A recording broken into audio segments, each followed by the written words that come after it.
But again, as long as things are matching along as you do these, you should be very confident that you are doing things properly and correct. However, I will say this, if you've learned something called trial and error before, you are completely allowed to use that. Just make sure that you're showing your work and as much as you can. However, if you don't show work, it's very, very hard for me to give partial credit as a warning. But it's up to you as to how much work you show. I just like AC method because I know I'm right. It takes a little bit more effort, but it works out each and every time. I'm never trying things and guessing and hoping I'm right. I know I'm right because things are matching. But it really is up to you. If you like another method, feel free. You do not have to do things the way that I do them. Okay, let's take a look at one more problem in this section before we move on to ones that are a tiny bit different. Not really.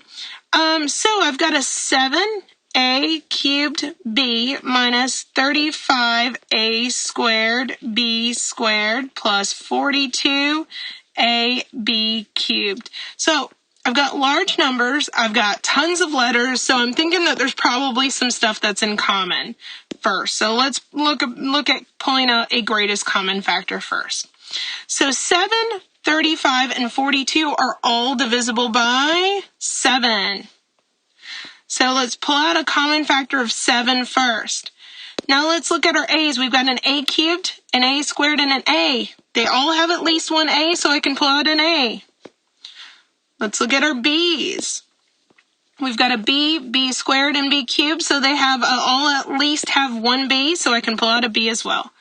So before I do anything involving AC method possibly, I'm going to pull out a 7ab as my greatest common factor first. So pulling out the 7, 1a, and 1b. So pulling out the 7 first means that'll be gone. Pulling out 1a will leave me with an a squared. Pulling out the b means it'll be gone. Minus 7 will go into 35 5 times. Pulling out 1a and 1b will still leave me with an a and a b. Plus 7 goes into 42 6 times. Pulling out 1a and one of the 3 b's will still leave me with 2 b's left over, so that's a b squared.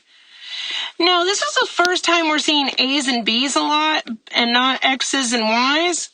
Treat the a's like x's and the b's like y's. Make sure that they are still in descending order. And they are. We start out with 2 a's, then 1a, then notice in this last piece there aren't any a's. So we are in descending order. We're good. And if we're looking for, I know this is going to look funny, our A, B, and C for our AC method, our A is 1, our B is -5, and our C is 6. So let's see if we can do AC method. Let's also at the same time make sure that we don't lose this 7AB. Let's carry this down to the bottom so that we don't lose it. And we can leave it out in front of our final answer here. But let's go off to the side and try our AC method. Our A times C is our 1 times 6, which is 6. And we need 2 factors of 6 that are now going to add up to the middle number, which was a -5. So I need 2 factors that add up to a negative, but also that multiply together to be a positive. So I need negatives, but that multiply together to be a positive. The only way to get negatives to multiply together to be a positive is if both of them are negative. So what 2 negative numbers, when multiplied together, give you 6, but when added up, give you 5? There's only 2 numbers that do that, and that's a 2 and a 3. -2 times -3 does get me +6, but -2 plus -3 does get me the -5. If you were thinking -6 and +1, the reason why that does not work is because -6 times +1 would give you a -6. And we wanted a positive 6 when they multiply together. There is always only one answer that works. You just have to think it out. So what does this do for us? This negative 1 this negative 2 and negative 3 tells us how to split up our middle piece, the negative 5AB. So it's going to tell us to split it up into a negative 2 and a negative 3. Well, the piece originally had an AB, so when you split it up, they'll both have ABs. Remember your first piece and your last piece, which are the a squared and the 6AB at the end. 6B squared. Can't talk today. Stay the same. The first and the last term don't get touched. We just bring those down. But now I have 4 terms, so I can do grouping. Yay! So what do the first two have in common? They both have an A. So let's pull that out. Well, the first term had 2 A's, so I'll still have 1. Minus, pulling out just an A from the second piece leaves me with the 2 and a B. Now let's look at the second 2 pieces. Be careful, the first term has a negative, so I need to pull out a negative. What else do we have? We have a 3 and a 6, so they're both divisible by 3. They also both have at least one B, so I can pull out a B. So I'm pulling out a negative, a 3, and a B. So from the first piece, if I pull out a negative, a 3, and a B, I just have the A left. Be careful on the second piece. Negative 3 divides into positive 6 as a negative 2. And we pulled out one of the B's, so I'll still have a B left over. I should feel really awesome right now, though, because I know I am on the right track because the 2 leftovers match. Because they match, I can pull them out as a greatest common factor of A minus 2B. And then my leftovers go inside of another set of parentheses and A minus 3B. And again, notice what was nice is I didn't lose my 7AB, my greatest common factor that was out in front. But I am all done, and that's my final answer, and this is exactly how I would type into my math lab. Let's continue along, but let's look at some problems that have an A that isn't 1. We've been doing problems up to this point of when we're factoring a trinomial where the A is 1, so let's look at a couple where the A isn't 1. How we actually do these problems will not change at all, but let's take a look. So let's look at this first example. Let's look at 2x squared plus 13x plus 15. And what do we have? We have that our A here is 2. Let's see, what else do we have? We have that our B here is 13 and our C here is a positive 15. So just like before, what we did is we looked at our A times C first. So let's start out there. A times C is 2 times 15, which is 30. And then we need 2 factors of 30 that add up to, nothing has changed, the middle number, which is a positive 13. So what 2 factors of 30 add up to 13? Well, you might think 15 and 2, but one would have to be positive and one would have to be negative, and I want a positive 30. So the only way to get a positive is if they're both positive or they're both negative. But I want a positive 13. So the only way to do that is if both are positive.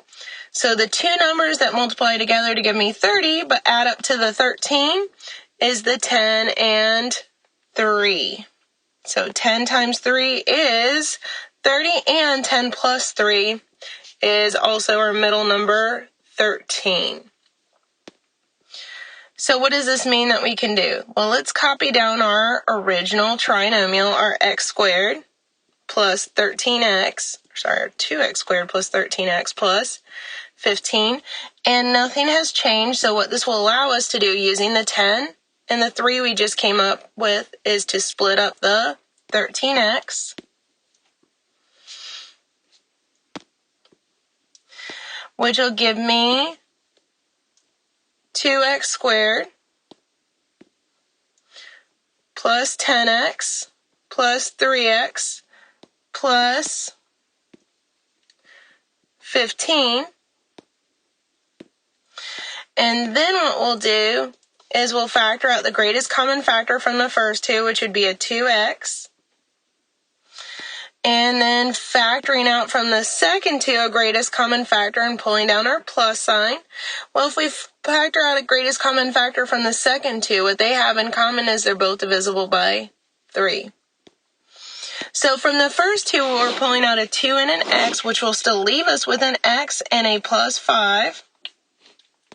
And on the second two, pulling out the dividing out a 3 from both will also leave us with an x plus 5. And just like before, we know that this is working out and that we did everything right because we have the matching x plus 5. So just like before, what we can do is we can pull out our matching x plus 5. And then what's left over will go inside of its own set of parentheses at 2x plus 3. So, our final answer is an x plus 5 and a 2x plus 3. We didn't do anything different. However, our a wasn't 1. So, this does show us that there is nothing different even if your a isn't 1. It's just we get a little bit larger numbers for our AC. So, let's try a couple more. Let's take a look at problem A. In problem A, we've got 3x squared plus 8x plus 4 plus 8x plus 4. And again, because we've got 3 terms, we're looking at doing the AC method. So we've got our A of 3, our B of 8, and our C of 4. And our A times C is 3 times 4, which is 12. And we need 2 factors of 12 that are going to add up to our middle term, a positive 8. Well, that's a 6 and a 2. And so I've got an 8x that needs to get broken down. Everything else will stay the same. How is it going to get broken down? Using the positive 6 and the positive 2 that add up to that 8. So that'll break down into a positive 6x and a positive 2x. The 4 at the end and the 3x squared at the beginning will stay the same. However, now that I've got 4 terms, I can do grouping. And what do the first two have in common? They're both divisible by 3, and they both have an x. So pulling out the 3 and the x will leave me with an x plus 2. And grouping the second two, I'm going to pull down my plus first. They have, let's see, that they're both divisible by a 2. So pulling that 2 out will leave me with an x plus 2. And so I've got an x plus 2 on both pieces. So if I pull out my matching x plus 2, I am left with my leftovers, a 3x plus 2, and my leftovers go inside of their own